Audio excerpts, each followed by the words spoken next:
وقال الذين لا يرجون لقاءنا لولا أنزل علينا الملائكة أو نرى ربنا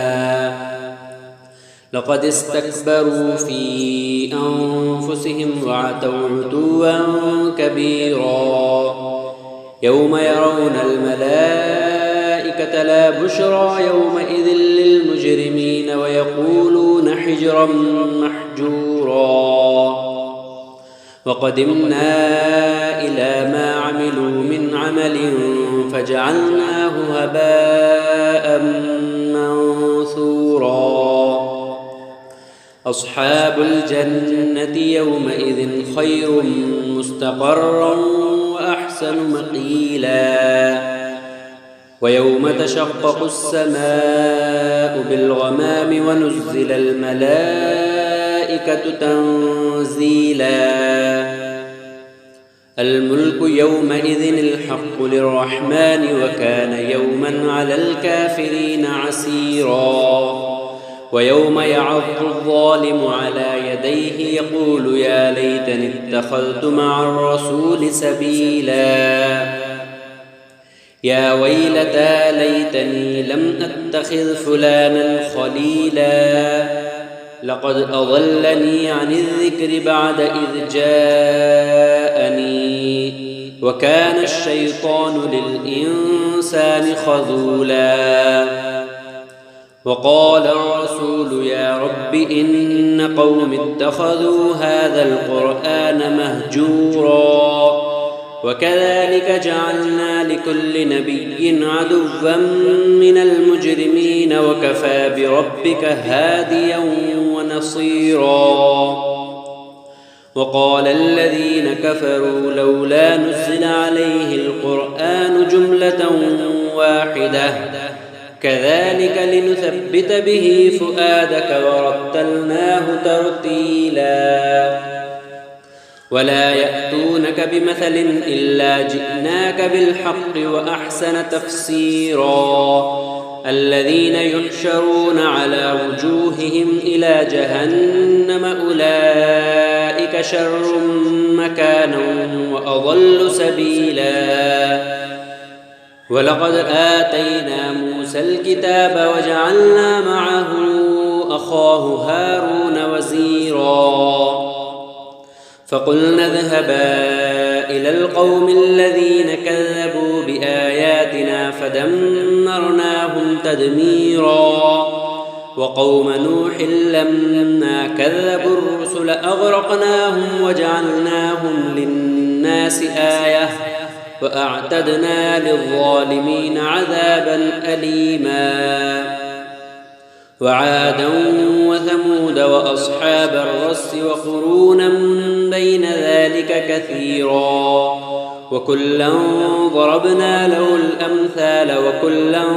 تبرنا تتبيرا ولقد أتوا على القرية التي أمطرت مطر السوء أفلم يكونوا يرونها بل كانوا لا يرجون نشورا وإذا رأوك إن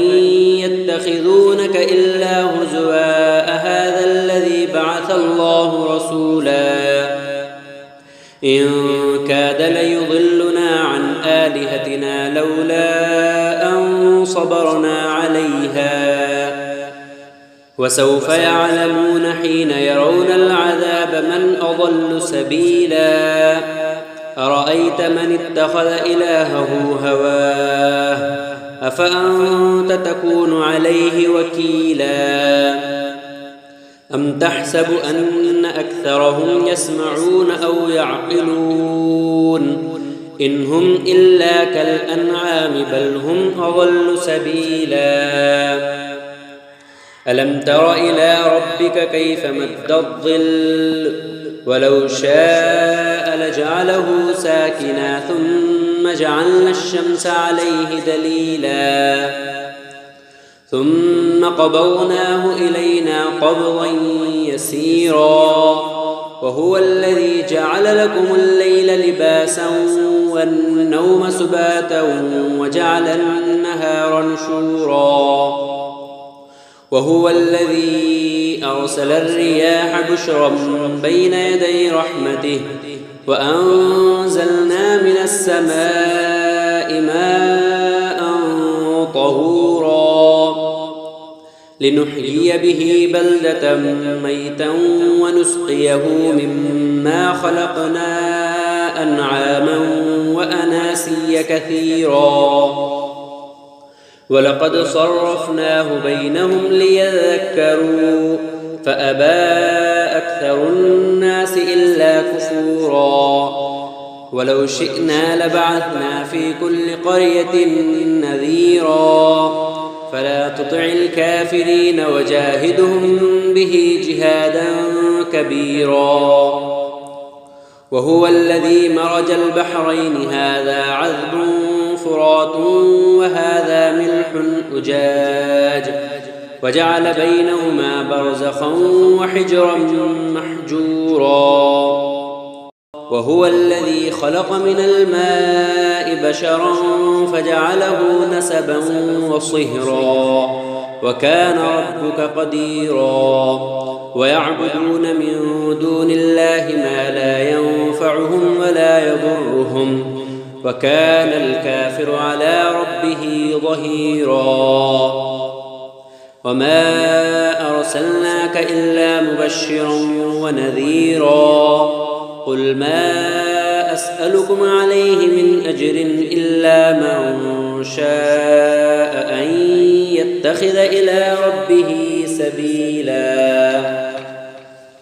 وتوكل على الحي الذي لا يموت وسبح بحمده وكفى به بذنوب عباده خبيرا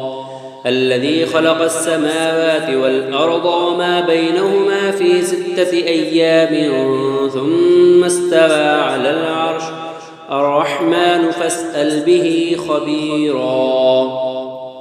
وإذا قيل لهم اسجدوا للرحمن قالوا وما الرحمن أنسجد لما تأمرنا وزادهم نفورا تبارك الذي جعل في السماء بروجا وجعل فيها سراجا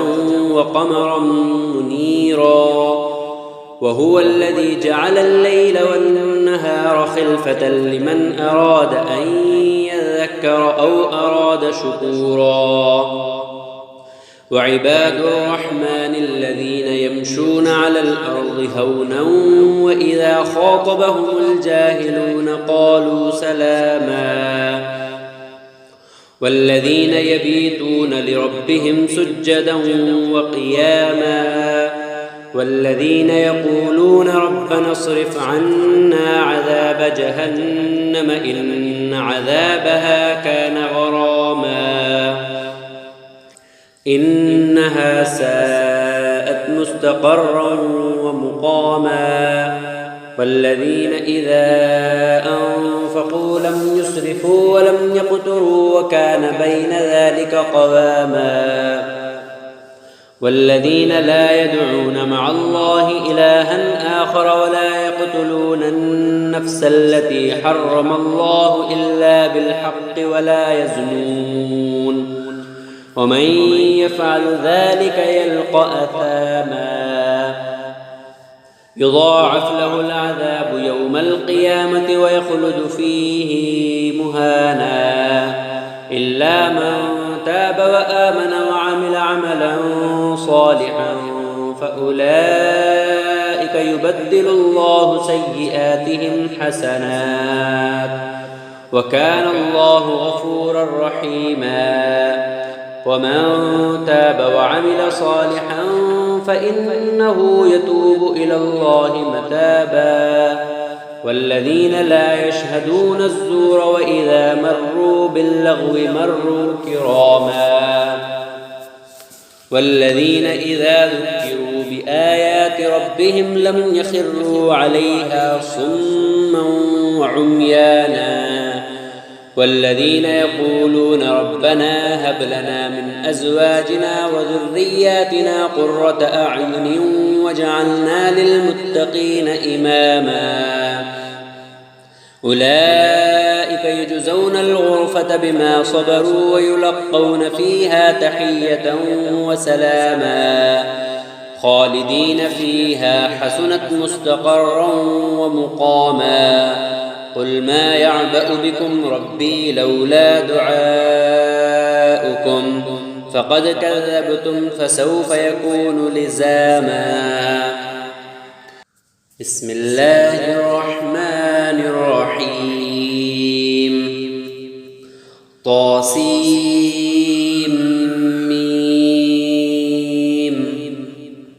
تلك آيات الكتاب المبين لعلك باخع نفسك ألا يكونوا مؤمنين إن نشأ ننزل عليهم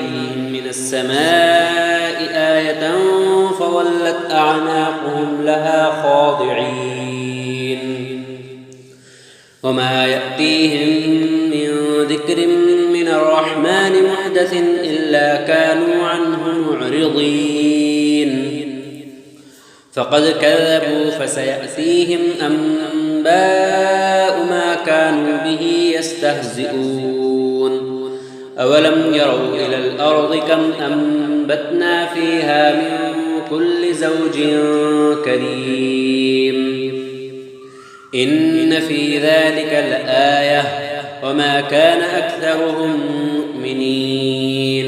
وإن ربك لهو العزيز الرحيم. وإذ نادى ربك موسى أن ائت القوم الظالمين قوم فرعون ألا يتقون قال رب إني أخاف أن يكذبون ويضيق صدري ولا ينطلق لساني فأرسل إلى هارون ولهم علي ذنب فأخاف أن يقتلون قال كلا فاذهبا بآياتنا إنا معكم مستمعون فأتيا فرعون فقولا إنا رسول رب العالمين أن أرسل معنا بني إسرائيل قال ألم نربك فينا وليدا ولبثت فينا من عمرك سنين وفعلت فعلتك التي فعلت وأنت من الكافرين قال فعلتها إذا وأنا من الضالين ففررت منكم لما خفتكم فوهب لي ربي حكما وجعلني من المرسلين وتلك نعمة تمنها علي أن عبدت بني إسرائيل قال فرعون وما رب العالمين قال رب السماوات والأرض وما بينهما إن كنتم موقنين قال لمن حوله ألا تستمعون قال ربكم ورب آبائكم الأولين قال إن رسولكم الذي أرسل إليكم لمجنون قال رب المشرق والمغرب وما بينهما إن كنتم تعقلون قال لئن اتخذت إلها غيري لأجعلنك من المسجونين قال أولو جئتك بشيء مبين قال فأت به إن كنت من الصادقين فألقى عصاه فإذا هي ثعبان مبين ونزع يده فإذا هي بيضاء للناظرين قال للملأ حوله إن هذا لساحر عليم يريد أن يخرجكم من أرضكم بسحره فماذا تأمرون قالوا أرجه وأخاه وابعث في المدائن حاشرين يأتوك بكل سحار عليم فجمع السحرة لميقات يوم معلوم وقيل للناس هل أنتم مجتمعون لعلنا نتبع السحرة إن كانوا هم الغالبين فلما جاء السحرة قالوا لفرعون أئن لنا لأجرا إن كنا نحن الغالبين قال نعم وإنكم إذا لمن المقربين قال لهم موسى ألقوا ما أنتم ملقون فألقوا حبالهم وعصيهم وقالوا بعزة فرعون إنا لنحن الغالبون فألقى موسى عصاه فإذا هي تلقف ما يأفكون فألقي السحرة ساجدين قالوا آمنا برب العالمين رب موسى وهارون قال آمنتم له قبل أن آذن لكم إنه لكبيركم الذي علمكم السحر فلسوف تعلمون لأقطعن أيديكم وأرجلكم من خلاف ولأصلبنكم أجمعين قالوا لا ضير إنا إلى ربنا منقلبون إنا نطمع أن يغفر لنا ربنا خطايانا أن كنا أول المؤمنين وأوحينا إلى موسى أن أسر بعبادي إنكم متبعون فأرسل فرعون في المدائن حاشرين إن هؤلاء لشرذمة قليلون وإنهم لنا لغائظون وإنا لجميع حاضرون فأخرجناهم من جنات وعيون وكنوز ومقام كريم كذلك وأورثناها بني إسرائيل فأتبعوهم مشرقين فلما تراءى الجمعان قال أصحاب موسى إنا لمدركون قال كلا إن معي ربي سيهدين وأوحينا إلى موسى أن اضرب بعصاك البحر فانفلق فكان كل فرق كالطود العظيم وأزلفنا ثم الآخرين وأنجينا موسى ومن معه أجمعين ثم أغرقنا الآخرين إن في ذلك لآية وما كان أكثرهم مؤمنين وإن ربك لهو العزيز الرحيم واتل عليهم نبأ إبراهيم إذ قال لأبيه وقومه ما تعبدون قالوا نعبد أصناما فنظل لها عاكفين قال هل يسمعونكم إذ تدعون أو ينفعونكم أو يضرون قالوا بل وجدنا آباءنا كذلك يفعلون قال أفرأيتم ما كنتم تعبدون أنتم وآباؤكم الأقدمون فإنهم عدو لي إلا رب العالمين الذي خلقني فهو يهدين والذي هو يطعمني ويسقين وإذا مرضت فهو يشفين والذي يميتني ثم يحيين والذي أطمع أن يغفر لي خطيئتي يوم الدين رب هب لي حكما وألحقني بالصالحين واجعلني لسان صدق في الآخرين واجعلني من ورثة جنة النعيم واغفر لأبي إنه كان من الضالين ولا تخزني يوم يبعثون يوم لا ينفع مال ولا بنون إلا من أتى الله بقلب سليم وأزلفت الجنة للمتقين وبرزت الجحيم للغاوين وقيل لهم أين ما كنتم تعبدون من دون الله هل ينصرونكم أو ينتصرون فكبكبوا فيها هم والغاوون وجنود إبليس أجمعون قالوا وهم فيها يختصمون تالله إن كنا لفي ضلال مبين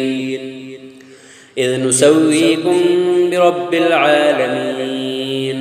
وما أضلنا إلا المجرمون فما لنا من شافعين ولا صديق حميم فلو أن لنا كرة فنكون من المؤمنين إن في ذلك لآية وما كان أكثرهم مؤمنين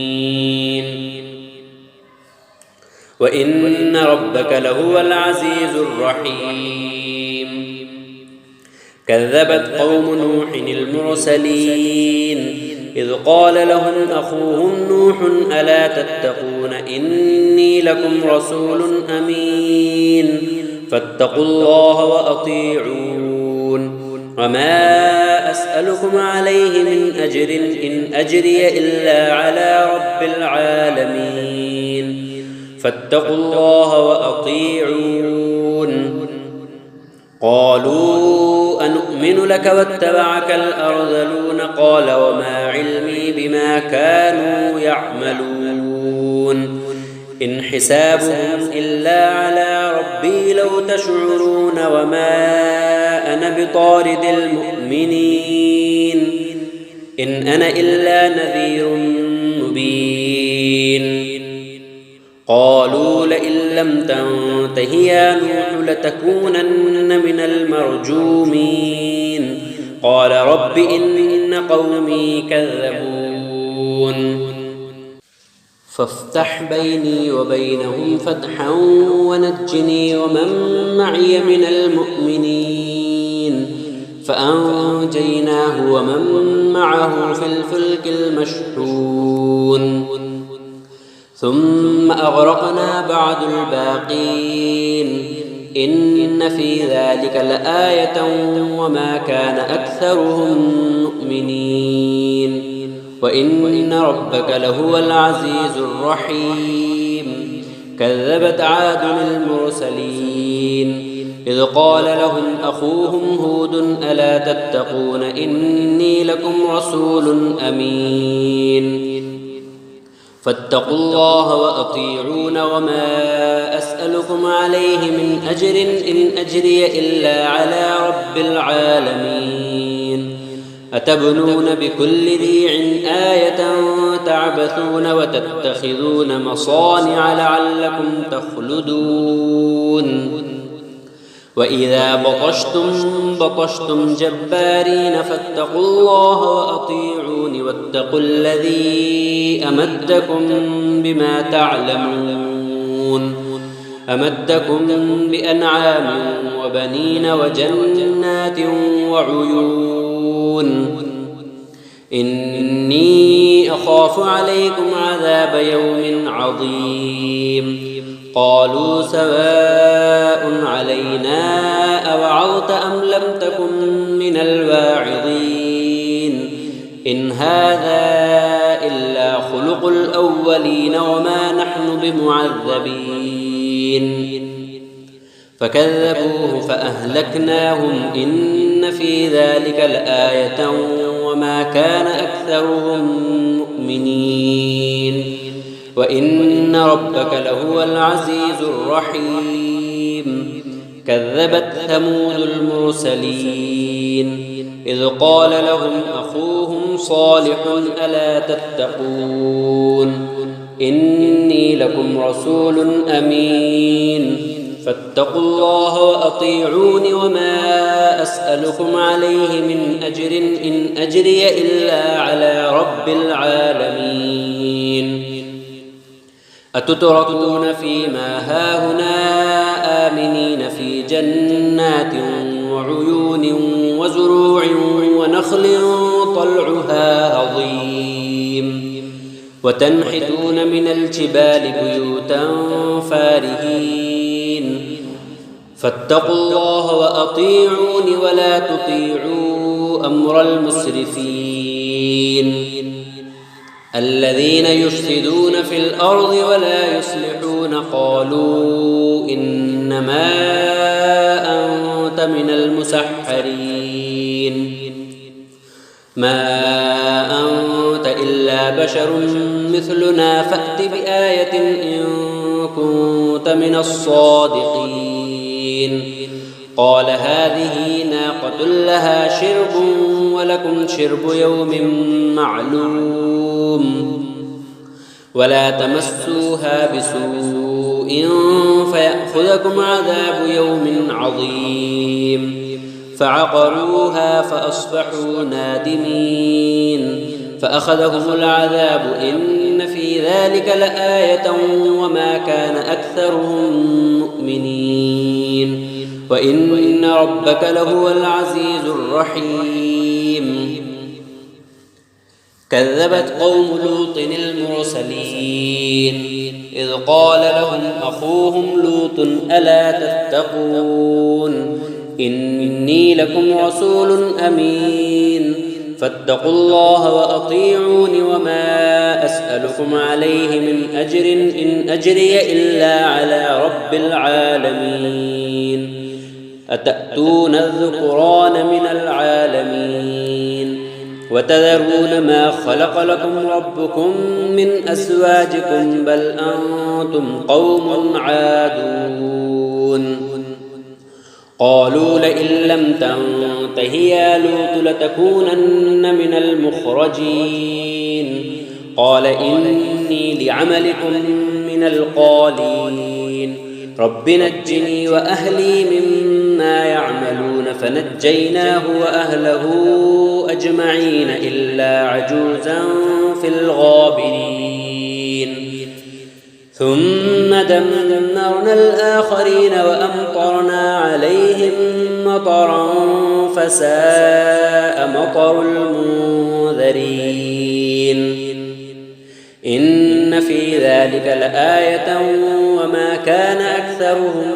مؤمنين وإن ربك لهو العزيز الرحيم كذب أصحاب الأيكة المرسلين إذ قال لهم شعيب ألا تتقون إني لكم رسول أمين فاتقوا الله وأطيعون وما أسألكم عليه من أجر إن أجري إلا على رب العالمين أوفوا الكيل ولا تكونوا من المخسرين وزنوا بالقسطاس المستقيم ولا تبخسوا الناس أشياءهم ولا تعثوا في الأرض مفسدين واتقوا الذي خلقكم والجبلة الأولين قالوا إنما أنت من المسحرين وما أنت إلا بشر مثلنا وإن نظنك لمن الكاذبين فأسقط علينا كسفا من السماء إن كنت من الصادقين قال ربي أعلم بما تعملون فكذبوه فأخذهم عذاب يوم الذلة إنه كان عذاب يوم عظيم إن في ذلك لآية وما كان أكثرهم مؤمنين وإن ربك لهو العزيز الرحيم وإنه لتنزيل رب العالمين نزل به الروح الأمين على قلبك لتكون من المنذرين بلسان عربي مبين وإنه لفي زبر الأولين أولم يكن لهم آية أن يعلمه علماء بني إسرائيل ولو نزلناه على بعض الأعجمين فقرأه عليهم ما كانوا به مؤمنين كذلك سلكناه في قلوب المجرمين لا يؤمنون به حتى يروا العذاب الأليم فيأتيهم بغتة وهم لا يشعرون فيقولوا هل نحن منظرون أفبعذابنا يستعجلون أفرأيت إن متعناهم سنين ثم جاءهم ما كانوا يوعدون ما أغنى عنهم ما كانوا يمتعون وما أهلكنا من قرية إلا لها منذرون ذكرى وما كنا ظالمين وما تنزلت به الشياطين وما ينبغي لهم وما يستطيعون إنهم عن السمع لمعزولون فلا تدع مع الله إلها آخر فتكون من المعذبين وأنذر عشيرتك الأقربين واخفض جناحك لمن اتبعك من المؤمنين فإن عصوك فقل إني بريء مما تعملون وتوكل على العزيز الرحيم الذي يراك حين تقوم وتقلبك في الساجدين إنه هو السميع العليم هل أنبئكم على من تنزل الشياطين تنزل على كل أفاك أثيم يلقون السمع وأكثرهم كاذبون والشعراء يتبعهم الغاوون ألم تر أنهم في كل واد يهيمون وأنهم يقولون ما لا يفعلون إلا الذين آمنوا وعملوا الصالحات وذكروا الله كثيرا وانتصروا من بعد ما ظلموا وسيعلم الذين ظلموا أي منقلب ينقلبون بسم الله الرحمن الرحيم طاسين تلك آيات القرآن وكتاب مبين هدى وبشرى للمؤمنين الذين يقيمون الصلاة ويؤتون الزكاة وهم بالآخرة هم يوقنون إن الذين لا يؤمنون بالآخرة زينا لهم أعمالهم فهم يعمهون أولئك الذين لهم سوء العذاب وهم في الآخرة هم الأخسرون وإنك لتلقى القرآن من لدن حكيم عليم إذ قال موسى لأهله إني آنست نارا سآتيكم منها بخبر أو آتيكم بشهاب قبس لعلكم تصطلون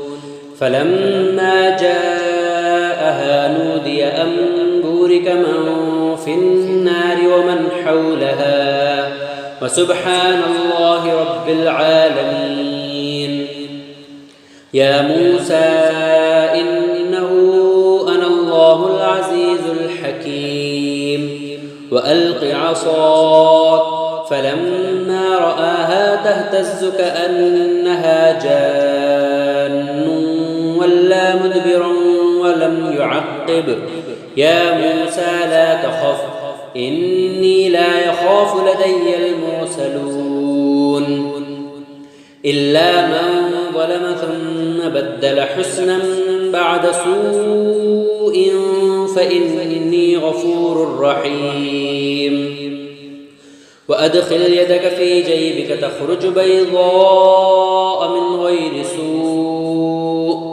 في 9 آيات إلى فرعون وقومه إنهم كانوا قوما فاسقين فلما جاءتهم آياتنا مبصرة قالوا هذا سحر مبين وجحدوا بها واستيقنتها أنفسهم ظلما وعلوا فانظر كيف كان عاقبة المفسدين ولقد آتينا داود وسليمان علما وقال الحمد لله الذي فضلنا على كثير من عباده المؤمنين وورث سليمان داود وقال يا أيها الناس علمنا منطق الطير وأوتينا من كل شيء إن هذا لهو الفضل المبين وحشر لسليمان جنوده من الجن والإنس والطير فهم يوزعون حتى إذا أتوا على واد النمل قالت نملة يا أيها النمل ادخلوا مساكنكم لا يحطمنكم سليمان وجنوده وهم لا يشعرون فتبسم ضاحكا من قولها وقال رب أوزعني أن أشكر نعمتك التي أنعمت علي وعلى والدي وأن أعمل صالحا ترضاه وأدخلني برحمتك في عبادك الصالحين وتفقد الطير فقال ما لي لا أرى الهدهد أم كان من الغائبين لأعذبنه عذابا شديدا أو لأذبحنه أو ليأتيني بسلطان مبين فمكث غير بعيد فقال أحطت بما لم تحط به وجئتك من سبأ بنبأ يقين إني وجدت امرأة تملكهم وأوتيت من كل شيء ولها عرش عظيم وجدتها وقومها يسجدون للشمس من دون الله وزين لهم الشيطان أعمالهم فصدهم عن السبيل فهم لا يهتدون ألا يسجدوا لله الذي يخرج الخبأ في السماوات والأرض ويعلم ما تخفون وما تعلنون الله لا إله إلا هو رب العرش العظيم قال سننظر أصدقت أم كنت من الكاذبين اذهب بكتابي هذا فألقه إليهم ثم تول عنهم فانظر ماذا يرجعون قالت يا أيها الملأ إني ألقي إلي كتاب كريم إنه من سليمان وإنه بسم الله الرحمن الرحيم ألا تعلوا علي وأتوني مسلمين قالت يا أيها الملأ أفتوني في أمري ما كنت قاطعة أمرا حتى تشهدون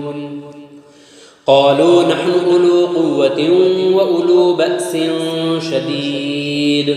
والأمر إليك فانظري ماذا تأمرين قالت إن الملوك إذا دخلوا قرية أفسدوها وجعلوا أعزة أهلها أذلة وكذلك يفعلون وإني مرسلة إليهم بهدية فناظرة بما يرجع المرسلون فلما جاء سليمان قال أتمدونني بمال فما آتاني الله خير مما آتاكم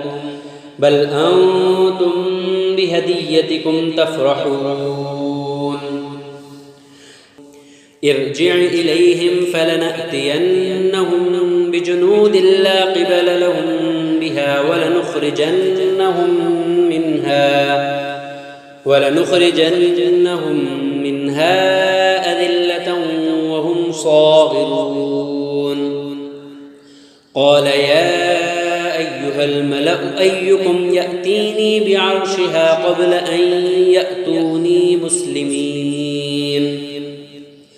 قال عفريت من الجن أنا آتيك به قبل أن تقوم من مقامك وإني عليه لقوي أمين قال الذي عنده علم من الكتاب أنا آتيك به قبل أن يرتد إليك طرفك فلما رآه مستقرا عنده قال هذا من فضل ربي ليبلوني أأشكر أم أكفر ومن شكر فإنما يشكر لنفسه ومن كفر فإن ربي غني كريم قال نكروا لها عرشها ننظر أتهتدي أم تكون من الذين لا يهتدون فلما جاءت قيل أهكذا عرشك قالت كأنه هو وأوتينا العلم من قبلها وكنا مسلمين وصدها ما كانت تعبد من دون الله إنها كانت من قوم كافرين قيل لها ادخل الصرح فلما رأته حسبته لجة وكشفت عن ساقيها قال إنه صرح ممرد من قوارير قالت رب إني ظلمت نفسي وأسلمت مع سليمان لله رب العالمين ولقد أرسلنا إلى ثمود أخاهم صالحا أن اعبدوا الله فإذا هم فريقان يختصمون قال يا قوم لم تستعجلون بالسيئة قبل الحسنة لولا تستغفرون الله لعلكم ترحمون قالوا اطيرنا بك وبمن معك قال طائركم عند الله بل أنتم قوم تفتنون وكان في المدينة 9 رهط يفسدون في الأرض ولا يصلحون قالوا تقاسموا بالله لنبيتنه وأهله ثم لنقولن لوليه ما شهدنا مهلك أهله وإنا لصادقون ومكروا مكرا ومكرنا مكرا وهم لا يشعرون فانظر كيف كان عاقبة مكرهم أنا دمرناهم وقومهم أجمعين فتلك بيوتهم خاوية بما ظلموا إن في ذلك لآية لقوم يعلمون وأنجينا الذين آمنوا وكانوا يتقون ولوطا إذ قال لقومه أتأتون الفاحشة وأنتم تبصرون أئنكم لتأتون الرجال شهوة من دون النساء النساء بل أنتم قوم تجهلون فما كان جواب قومه إلا أن قالوا أخرجوا آل لوط من قريتكم إنهم أناس يتطهرون فأنجيناه وأهله إلا امرأته قدرناها من الغابرين وأمطرنا عليهم مطرا فساء مطر المنذرين قل الحمد لله وسلام على عباده الذين اصطفى